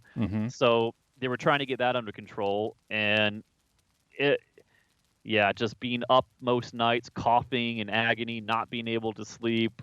That's brutal. And this part's going to sound crazy because it is crazy. All right, let it go. Let it rip. But I was alone in there, and I was at the point where every single time I closed my eyes, I could hear voices talking in my ear as plain as day as if they were like 2 feet away from me. I couldn't understand what they were saying, but it was like a cacophony of voices. And I knew, obviously, that it's the drugs doing it. Okay. It's, your brain chemistry being screwed with, and the body reacts to brain chemistry changes in very, very weird ways. True. But knowing that, I can definitely see why some people who might be religious or might be superstitious could go through something like that and think, "Oh, it was my all my loved ones, my Right. grandmother, my Yeah. grandfather. I could hear the angels talking to me." Or, I get that now. It's not real. I know it's not real, Right. but I can't deny that others have had experiences like that, or even more extreme experiences that feel very, very real. Well, there's a lot of speculation that much of human development might have been not much. I don't know. People have different theories, but like that psychedelic usage might have helped human advancement, even. But even just like using alcohol, people in various states of modified consciousness. Of course, this happened throughout human history, way past far back. And the notion that someone who comes out of one of those has a weird experience with their imagination, with something in their modified brain chemistry that they then assign to a narrative that fits perhaps within their society, that gives them some sort of, you know what I mean? Like, oh, I heard a voice. That's God talking to me because I'm the priest and I had a thing, or I'm I'm the queen and now we must go to war and there's blah blah blah. It's insane that history has been turned on stuff like that. It's weird. Yeah, but it does seem what you're saying. Like I've also thought that too. Like, yeah, I think people just in a world that sort of prepped us to be okay with supernatural explanations more than we should be. I should say a lot more, but it's fucked up. You're just tripping, man. You're just tripping balls. Just fucking take an easier drug and then you'll slowly come off of it. Get you hooked on caffeine and money again, like usual. And there were two things in particular that actually made me angry while I was there that I haven't. Oh. I didn't Wake steal up! your tankard. I'm a nurse, There James. you go. Yeah. Let me check your heart. here real quick. Yeah, but about midway through my stay there, they started opening visiting hours again. I was in such bad shape though that I didn't want anyone to see me like that, so I just basically waved it off and said, "No, just leave me alone. Oh. You don't need to call anyone." Yeah, don't tell that guy that's at home crying about you that it's okay for him to come see you. Had I known, I might have thought differently. I would have been annoyed if you wanted me to come see you, but I still cried. No, Yeah, I would have come see you. But people are just insufferable. It's like every morning at like 8 or I think it was like 8 or 9 o'clock, all I would hear is just like, again, like a cafeteria of noise out there. And every 2 seconds, I would hear like some like kids, like young kids running around and giggling and laughing. And bear in mind, this is at the right in the heart of a pandemic. I don't want, and I'm in a compromised state. Last thing I want are like kids and people around like that. So I just like shut my room door and hid in there. Mm-hmm. And then I'd have to hear like every 5 minutes a nurse yelling, "No photography, no photography." So there are people in there that are just at their most worst, lowest position ever. I look like the brawny man because they won't let me shave in there. At least I didn't have any. They won't let me bring an electric razor in there. And even if I had it, I wouldn't be able to do it because I was so. James, have your breakfast. So weak. Yes. But the fact that people would come in there while people are walking around trying to recover from such a traumatic thing and will just be taking pictures of them is just unbelievable. Yeah. I'm sure it's social media, like Instagram, that drive is like fucking everywhere. I as a person who started doing like in comedy, right? Like to pursue stand up, I always sort of, not always, but I had this sort of like, got to make videos. We're stand ups. We're comedians. We're trying to be funny. We want to have careers in comedy. But then the internet sort of matures into social media. And I always thought that just comedians and entertainment industry types like myself and others, and I'm failing at it for sure, but like we're the ones with some sort of sickness and some sort of psychological distortion that drove them to want to fill the hole in their souls and with the validating influence of, making a room of people laugh and all the frustration that comes when you fail at all this stuff too. But it's kind of like everybody. I don't think it's literally everybody, but I think that that part of us that like produces, wants to make videos and wants to make pictures, and because of that feedback system, it's so powerful. Even so much that in a hospital wing, like what you experienced, you're sitting there being, potentially haunted. Not that they're going around taking pictures of other people. They're probably in there taking pictures of like their I don't know. Just like, just respect it's almost like a sacred place in a sense. It is. It's like, Let imagine people you, heal without fucking involving the phones and the internet and cameras. It's like having someone Are kicking you the gonna eat door your soup down here, while James? You gonna eat your soup? Yes, I will.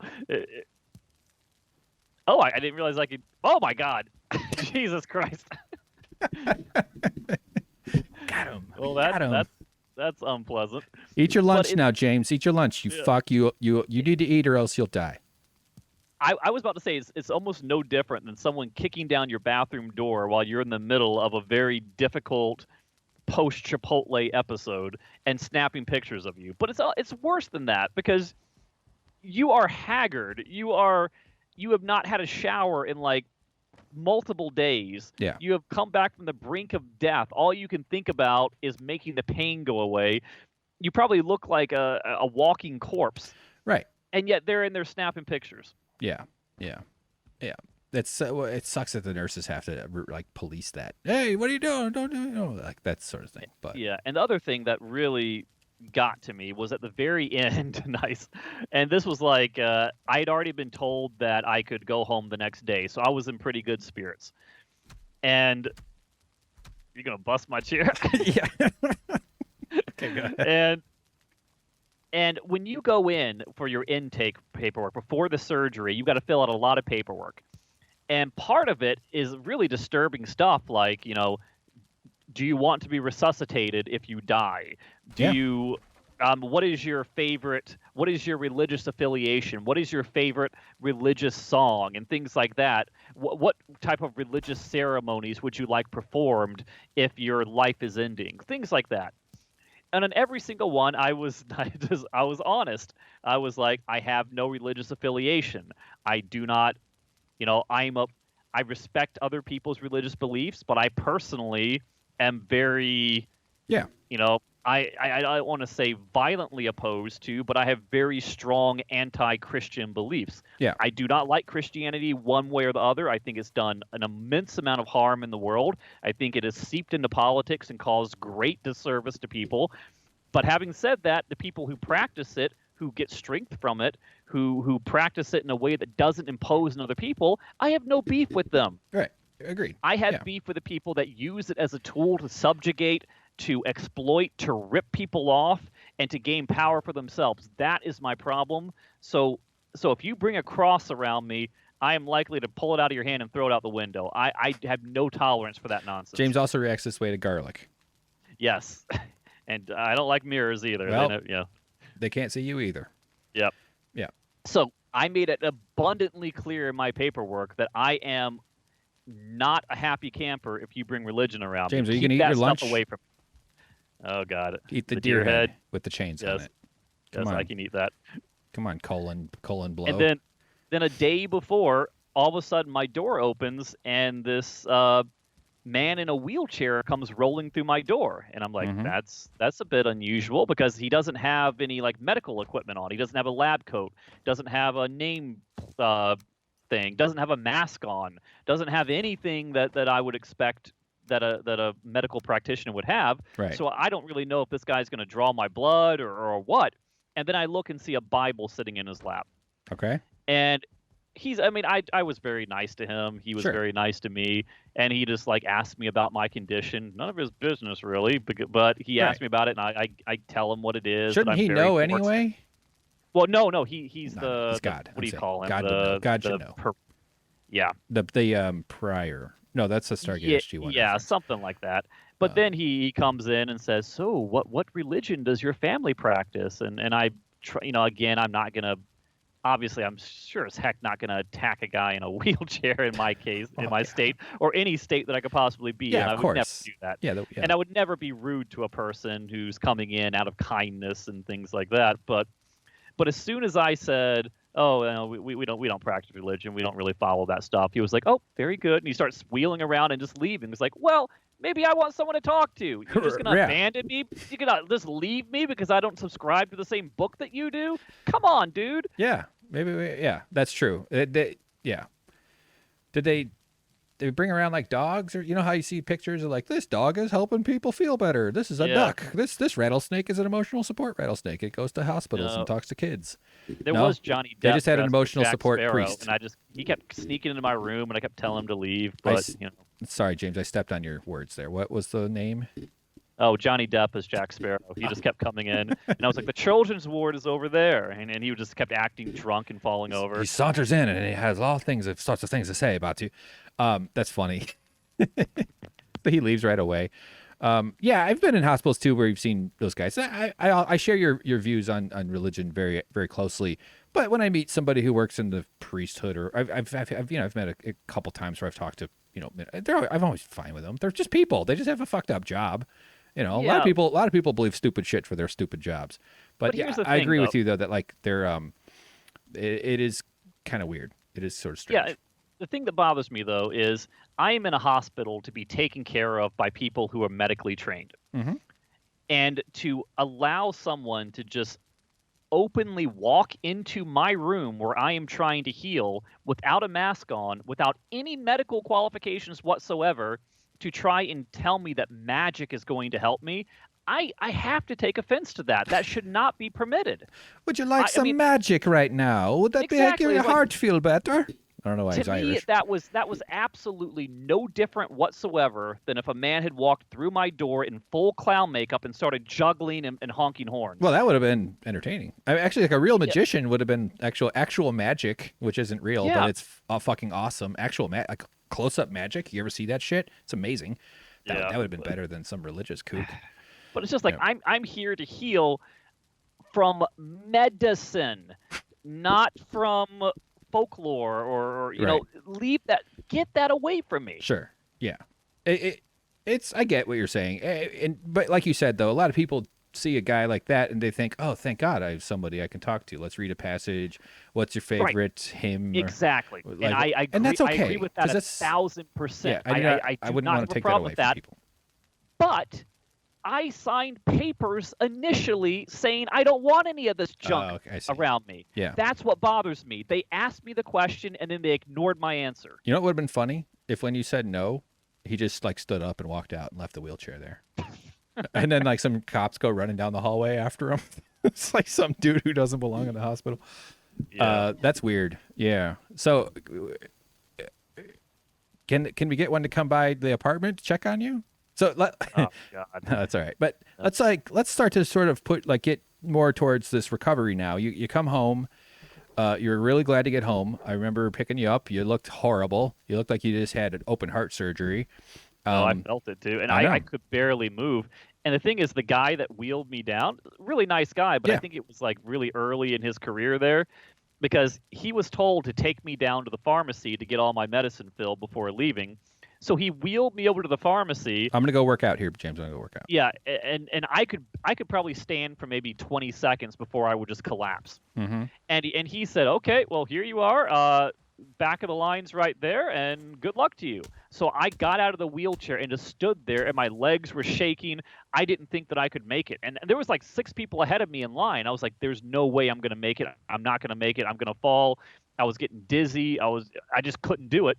And then after about a minute or so, he comes running back in with a wheelchair. He was like, "Whoops, turns out I wasn't supposed to leave you. They say that you're not going to be able to stand." It's like, oh, yeah, you're right. Yeah. I can't. And like, yeah, that's what it seemed like to me too. Because I mean, I don't mean it selfishly. It's only going to seem like it. I'm taking on a responsibility too, in the sense that if they discharge you too early, you might pass out easily. You know what I mean? Like you might not actually be really ready to go home or something. Like there is a risk to going home. So all care should be taken to make sure it's the correct decision. It turns out this was. I'm not sure how often it happens. We have to rush back right away. But like that burden needs to be, and I'm happy to take on that burden. I think it's important. I'm not saying I'm burdened either, by the way. Just like that, it's such, every step of this is a little precarious. We're not sure if you're actually okay to be where you are, where everything's are going. I'm not sure what I'm trying to say.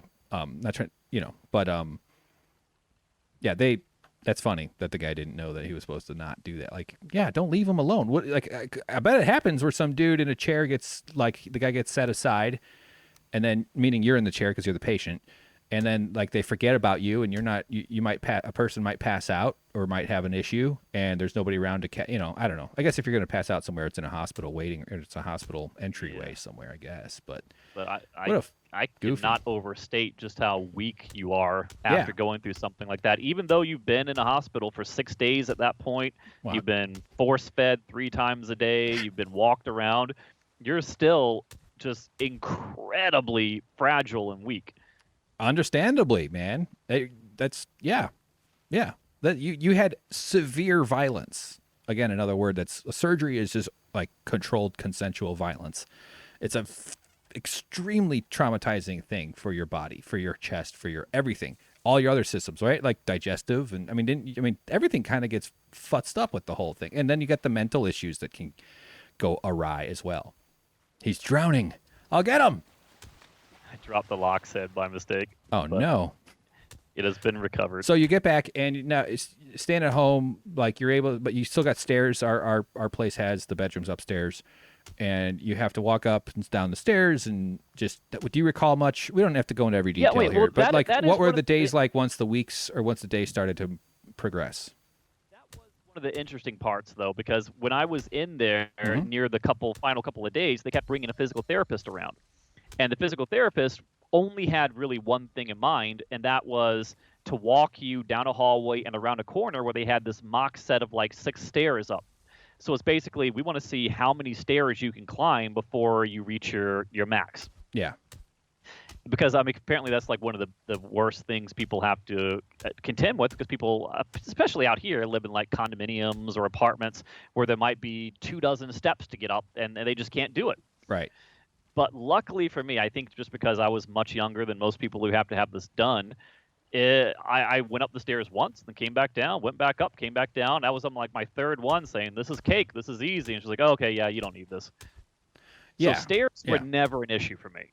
No doubt. Nevertheless, though, stairs at a hospital with a rehab professional holding your elbow is different than the stairs, carpeted stairs in a dark hallway. No, nobody was holding my elbow. I was totally on my own. I was the stair master. Yeah, but they're standing there in case you start to fall, is my point. Whereas, and it's good to start to get some independence back, too, because that's also part of the problem is you lose independence so much because you're convalescing. I would have avoided them and fallen and aimed my head at a sharp corner. Yeah. Yeah, that's a lifetime of practice of that kind of thing. Sure. Well, it sounds like it, especially this coffee table stuff. When you got beat up by the stairs with your ribs. Yeah, go ahead. It's just really, really bad, and most of the time, the horribleness of it is just laying there at night and waking up in the middle of the night, having to go to the restroom or something like that. And when you get out of bed, you just basically like sit straight up, or you might put your arm and grab something and pop up. You can't do that. Okay. You have to basically just try and slowly, inch by inch, swing your legs over the side of the bed until one foot goes off and the other foot goes off. And then you got to start like inch by inch sliding yourself forward and then rolling onto your side and taking a bunch of deep breaths and gritting your teeth and fighting through the pain of like getting up one foot and then you're struggling and you want to fall back down, but you know you've already come this far, so you got to keep pushing through until you finally get up in a sitting position. Yeah. And it feels like you just ran a marathon just trying to sit up, and then you've got to actually stand up and move.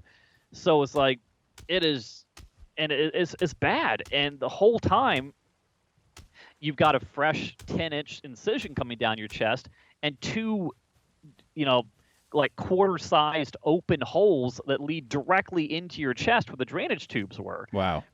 And they hurt like crazy. They leak. Well, call me in. I can put my fingers in those holes and just give you a little lift, like little gripper holes, like a bowling ball without the thumb hole. Yeah, it is just pure misery. Where all you want to do is take your Norco, with the painkiller, and try and sleep through as much of the day as you possibly can. And they give you like 30 Norco, and then once you run out of Norco, you realize that even for 30 days. But I guess it's like 36 days because you're pumped up on morphine and Norco for the 6 days you're in the hospital. Okay. That short period of time is enough to at least form some semblance of a dependency. Yeah. And it's not a dependency in the sense that you're like, I gotta have it. There's none of that. but you wake up in the middle of the night, right at the time that your body's expecting to have that dosage, and it is the weirdest feeling. It's like all of your muscles are just, having a cramp at the same time, Right. and nothing you can do can make that horrible feeling go away. It's this persistent, deep pain all throughout your body. Wow. And it always happens at exactly the same time that you normally would have taken that medicine. So you know that what you're experiencing is a mild form of withdrawal. And Yeah. I sympathize like heck for anyone who ever has to go through any type of withdrawal. I'd never experienced it before, but oh my God, it's bad. It's really bad. I've been through some withdrawal in my life. Not that bad, but yeah, that's brutal, man. But they only give you 30 days because they don't want to keep pumping you full of super hyper powerful opioids. Oh yeah, and they do give you, along with the prescription, Narcan, which is the nose spray in case you OD on the stuff. But nice. I would never ever take more than one pill of that stuff. And I never really used it for pain during the day. I just kind of gritted and bared the pain during the day because I knew that it was more important to me that I would be able to sleep. So that's what I was for. I mean, imagine. I bet some people take 1 in the morning, maybe 1 or 2 more during the day, and they run out in 10 days, 10, 12 days, right? Oh yeah. And then they're just now that I think you played it pretty smart because I remember you being cautious about it. It was hard. I mean, it was you were obviously in a lot of discomfort, to put it nicely. You were in a ton of pain, and the first week was real touchy, real sensitive. And as I pick up on people's states, if you're laughing the whole time, I will also feel good. That's why I want to be friends with the Joker. But you're also in pain all the time. Not that I feel the pain, but I'm just I kind of absorb that sort of miserable energy. Not that you're not your fault. You just had massive surgery. So of course, and I was happy to be around to help you and go get food or help you with whatever. If I could, frankly, you need to be a little better about being helped. No, but you have an independent streak in you and a lot of people have that too. We all kind of have that. Nothing wrong with getting, I struggle with having people help me. I feel like I'm letting the world down if I'm not being an independent, tough solo person. And that's kind of, inhuman, sort of. You're really supposed to be okay with being helped because we evolved helping each other, and it's all right, especially in a state like you were in. So it feels good to help. And but over time, let's fast forward through a little bit of the time frame. So 2-3 weeks, you start to feel better. 6, when did you feel? What are some key turning points in getting better? I would say the biggest milestones would be just feeling how getting out of bed and sitting up and laying down in bed is getting, slowly gets easier. That's a major one. How was pooping?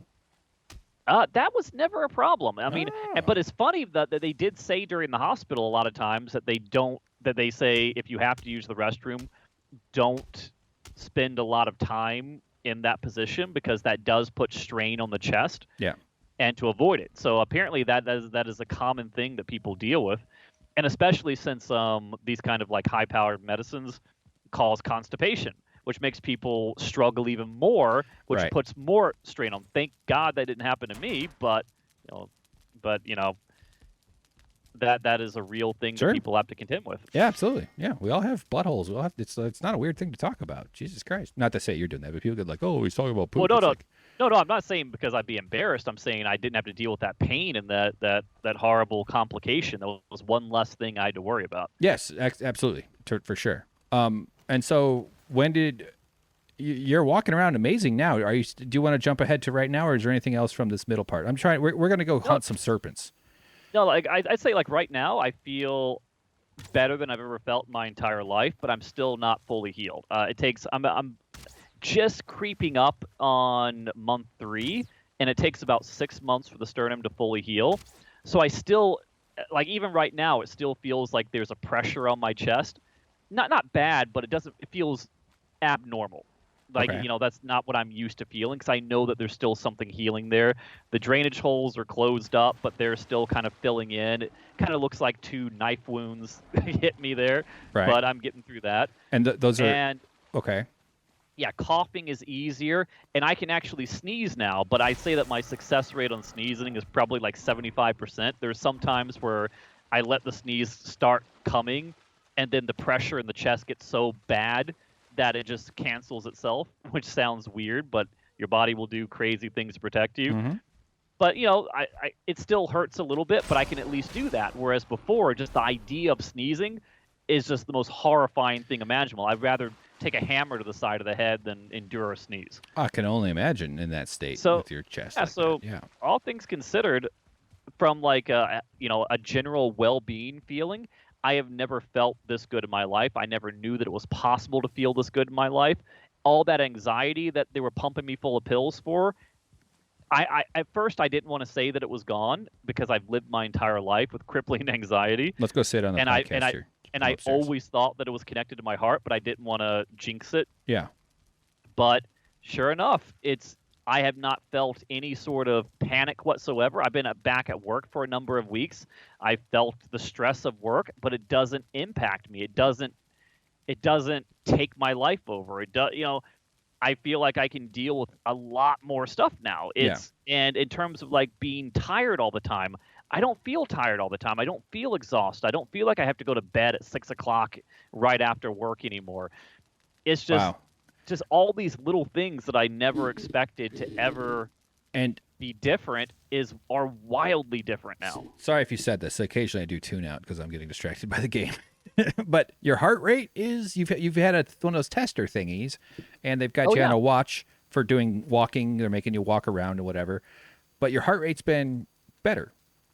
Yeah, it's actually funny because when I usually start like walking and doing exercise in the morning, and I turn this watch tracker on, and I'm sitting in a resting state, it says my heart rate is 74, usually 74 or 75. And normally I would be sitting down doing nothing, and it would be well over 100, like 120s, 130s, and things like that. And they actually want me to try and get my heart rate up as high as I can during doing exercise. And I have lifted weights. I have walked 2 miles around the neighborhood. I've walked around the apartment while lifting weights over like 10-pound weights, nothing crazy. And I cannot get my heart rate over 135. I've tried, it just won't go over that. Well, and yeah, yet maybe before, my try. resting heart rate was right around there. I still can't comprehend. I can't. I mean, 135. I think man, my understanding has usually been like 120 is about like over 120 means you're like in really good cardio range, and your body's meant for those like intensive kind of moments for moments of physical exertion, and then it's also meant to slow down back to where 60ish or whatever, 50, 60, 70, 50 if it's pretty good.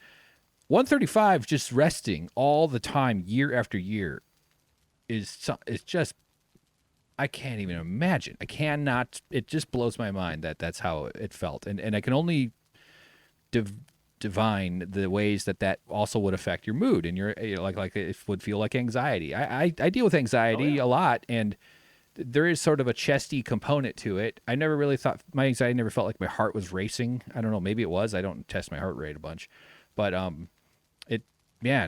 God, I'm so glad. So with it being much slower though, you're noticing improvements mentally, like mood wise, anxiety, and absolutely. sort of The weirdest thing is just imagine like riding a lawnmower for 30 years. Yeah.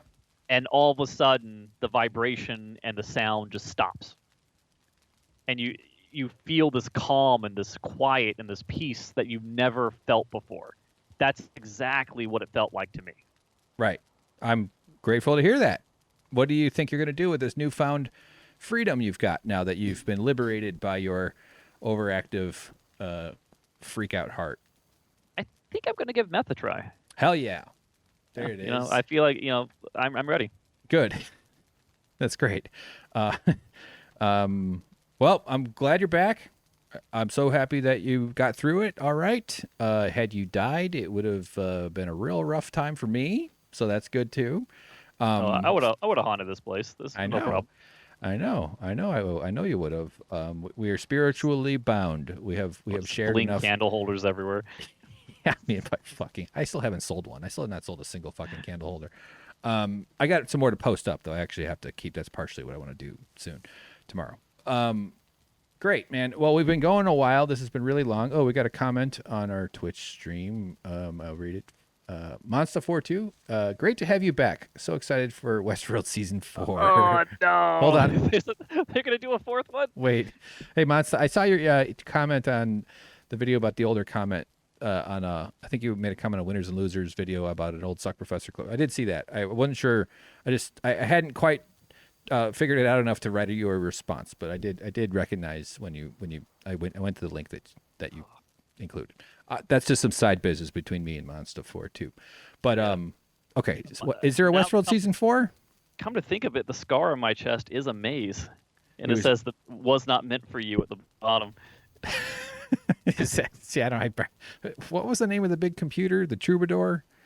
Yeah, let's go with that. Trivio. They had a huge computer. Brainiac. The French guy wanted to like get in there or something. Oh God, that's gonna bother me. Trivio. Sure. Yeah, right on. Okay, Mons, I got your right. I hear what you're saying. All good. Thanks for coming by. I don't know if we could do a Season 4. The shot by shots are really fun, but they take a ton of work, and people do love them though. I mean, people do really like them. So I'm always down to try it. I think maybe coming back with something like I don't know. We should like maybe a He-Man or something simple. Not to say like just because it's shorter or whatever. I've definitely like this. I have not managed any of this YouTube output very well. There's a lot of consistency issues and stuff. And gee, it's wonder my career is such a weird faltering mess. I'm always trying different things and now doing woodworking, and it's actually really one of the reasons why I'm doing this Valheim playthrough is to get back to the SuckProfessor roots a little bit. This video game stuff. Plus, I get to spew my liberal bullshit whenever I want, and I try not to do it too much. It's not really liberal. It's lefty. It's more lefty. Liberals fuck liberals. But yeah. Do you want to? Okay, we're not going to commit to a big shot by shot right now. That's way too much. Let's go sit on the bed, James. Let's go. This is how I like to end all my podcasts. Come on. I was listening. Follow to me, a mother. podcast. What? Yeah, you were. Where they were talking about, and this is not like a movie type thing at all. Sits down. All right, like a movie podcast, but do an actual. Oh yeah, you can do an actual sit. It's like we're having a sleepover. But they were saying like one of the most popular baby names for girls over the past like couple of years. Uh-huh. And one of the ones apparently for the past couple of years has been Maeve, and they were saying, Maeve, where did that come from? Who names their baby Maeve? Yeah, that's a weird color. Who's the famous Maeve? Isn't that a weird shade of red? Yeah, I'd have to say. I mean, it's like, where other than Westworld would that have come from? Westworld is wildly popular, and Maeve is a great character. Yeah. So I'd have to imagine that there's a link between those two. There's also a lot of Thandys and a lot of Newtons. Yeah. Monza says, the series does not really matter. In my opinion, Westworld haven't been very good since Season 1. Right. Yeah. Season 2 was watchable, but it definitely kind of Season 3 was just odd. It is, I think they suffer from over complexity. Like the world, they're just trying to constantly match the sort of time differential complexity of the first season, and they miss that. And I don't know. I'm not the right person to make any of these kinds of analyses though, because I have such a Swiss cheese brain. I can barely remember. Hey, sit down on the bed, James. Don't burn no, don't. No. It wouldn't burn anyway. That's fine. Let me put your blanket down. Ooh, let's put it right above the fire. There you go. All right, so okay, we're gonna do some adventuring, and what that means is, what blanket? Oh. A troll. Adventuring for us now is going to be a serpent murder. We're going to go serpent hunting, as people who've been watching the channel or watching this playthrough know. All right, James, put the head on that. Do I have the head? Yeah, you should have the head. I thought you. Oh, I have the head. I thought you had. Okay. Oh no, I was trying to put the fire. Fuck! I wish it would go into a slot. Ah, God! I've been playing this 190 hours. You'd think I'd know how to do this by now. I don't would. I'll turn the volume back up too. I just turned it down while we were doing the working out stuff and for the podcasty part of this. Okay, so while we're wrapping up here, since this is going to be the end of an episode soon, why am I? What have you been like watching and what you've been consuming in the content? world there, Jamesy Wamesy? Any good movies or shows? You don't have to go through everything. I Just haven't one or two really standouts. found anything that kind of grabbed me as of late. Mm-hmm. Castlevania on Netflix has disappointed me incredibly badly. After the second season, they just took it in a direction I don't care for, and I love Castlevania. I grew up playing it on the Nintendo. Yeah. That kills me a little bit. All right. Yeah, I really do need something that I feel like I can sit down and binge watch. I've been Jupiter's watching. Legacy. Jupiter's Legacy. Yeah, I'll give that a shot. Give it a I've shot. been watching. I can tell you the thing that got me through my recovery, the thing I've been Mm-hmm. watching mostly, are just episodes of Taskmaster, which is a UK panel show, which I find to be absolutely unique, hilarious, and I never get tired of it. Okay. Sounds fun. Taskmaster. Never heard of it. Who doesn't like to take a break from long work hours and do something called Taskmaster? No, I'm joking around. It's a comedy kind of talk show or something, or they. Yeah. It's a bunch of us comedians from the UK who come together and are assigned. They have tasks that they each usually independently have to do, Mm-hmm. without realizing how other people competing against them may have approached it when they were tasked with doing it. And at the very end, they all get together in a big room. They sit in chairs around each other, and the taskmaster walks them through video of each one of them performing the task and assigns points to them to see who the winner is. Okay. All right. Hell yeah. But it's a good show. They tried to do a U.S. version of it, and it was so cringe-inducing. It's just horrible. There's something about UK comedy that just works so perfectly for these like panel type shows Right. that Americans just don't have, and I can't put my finger on it. I don't know what it is. Yeah. Actually, I don't think know. I do know what it is. Okay. Let us hear. It is typically when I'm gonna sit up down at my makeup table. Yes, you're dealing with a smaller pool of comedians because England is smaller than the U.S. So it seems like by the time that these guys get together, they have a storied history with one another. They've been working together for years and years and years and years, and you can tell that they're genuinely good friends, that they know each other well. And you look at other shows, and you see the same people working together all the time. Yeah. Whereas in America, it's like everyone is just so egotistical, into themselves, trying to promote their brand over other people. It doesn't feel like an organic group of friends sitting around when it's American comedians, which I'm sure there's cases where that's not true at all, that they're very, Of course. well-respectable bunch of each other. Yeah. But it's just not as closely knit as the UK scene. Understandable, yeah. And they have a comfort level with each other. They also, you know what it is? They don't have to drive as far to go to gigs. Probably that. Seriously, they're gonna have to spread out. That's a big And thing. they can- And because there's a pretty good, there's different structures to the stand-up comedy scene in Britain. It might be evolved over time. I used to listen to exclusively stand-up podcasts because I was doing stand-up and that was this thing I was crazy about. And so I've heard a lot of talk about like the differences between British and American stand-up, and Australian fits in that too. And then there's also stand-ups in the rest of the world too that are every country has their own kind of goofball version of comedy. But the British version, as far as it fits through TV screens, can translate. Like The Office was an awkward transition, and then it found its own legs here in America. So the American version became very huge. The British version was also very big. But a lot of it doesn't. A lot of it just doesn't work in the American style until it gets Americanized properly. And sometimes you just can't do that, I think. Yeah. Yeah. That's crazy. And Curse of Oak Island. Oh, Have they found the curse? Or are they still digging? They are coming up with unique and exceedingly absurd reasons to feign excitement and to feign pretending as though they're on the cusp of a discovery, and Right. they never will be. Okay. I mean, to be fair, from like an archaeological standpoint, they are finding some really interesting stuff. I mean, we're not talking treasure, but we're talking, Wood. ancient roads and pottery and things that I find very interesting, but it's not what they're looking for. Jello molds from the 70s. Where is Oak Island? Is it over by Birch Archipelago? Yes, Nova Scotia.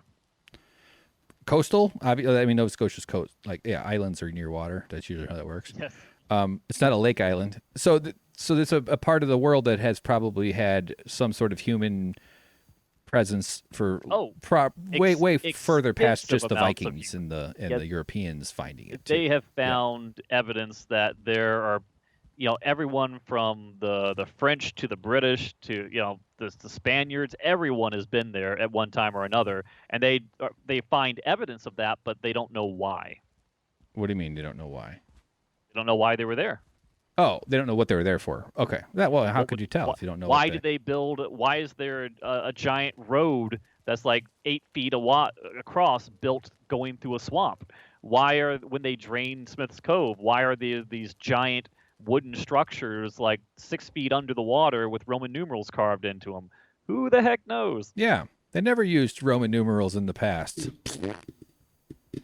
But I mean, why were they on the?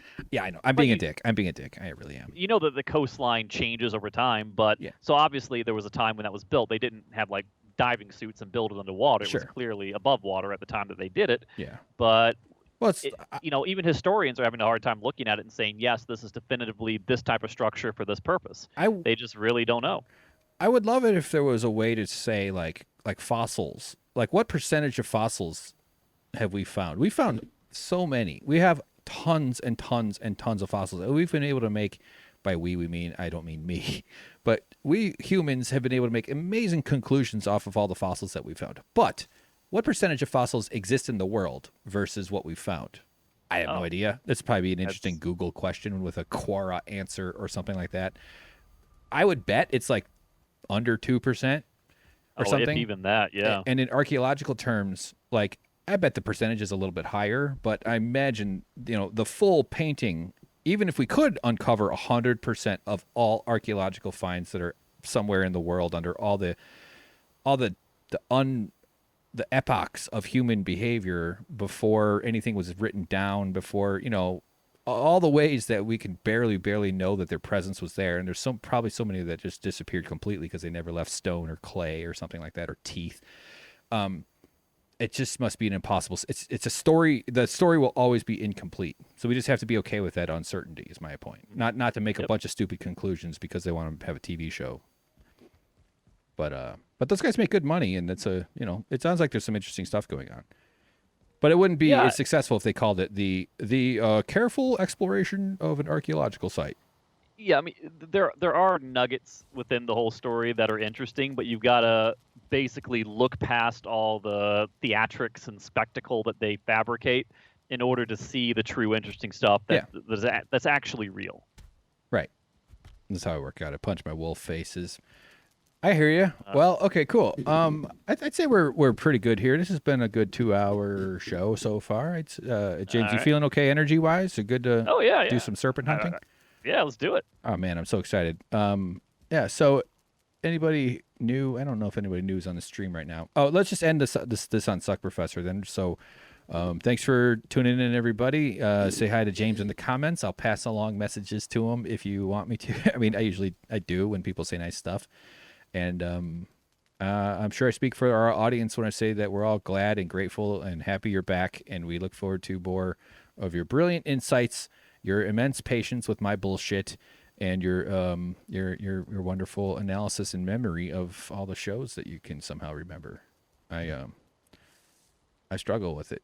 So are we gonna PvP fight now? Yeah, we're gonna beat each other up though. You would totally destroy me though because you have the Valheim experience. And I lost my pants. All right, guys, like and subscribe. See you around or whatever. Do the fucking go to the description too if you want to buy woodworking products from me. There's an Etsy shop link.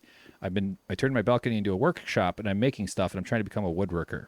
That's what I'm doing with my life now, as well as making videos. But I mean, So another creative pursuit that I've actually really I feel like this one might be it. I've been applying. I'm going to start applying for apprenticeships and stuff. Like sitting in an office video editing for 12 hours a day can get fucked. All right. Not that I wouldn't work for somebody if they gave me decent money. All right. So, okay. I'm starting to spiral out of control here. James, see you soon. And we're going to play some more, guys. We're going to resume my game here with James here. We're going to do some serpent hunting and maybe even some silver. We might just go to the mountains and haul back a bunch of silver. So awesome. All right. Very good.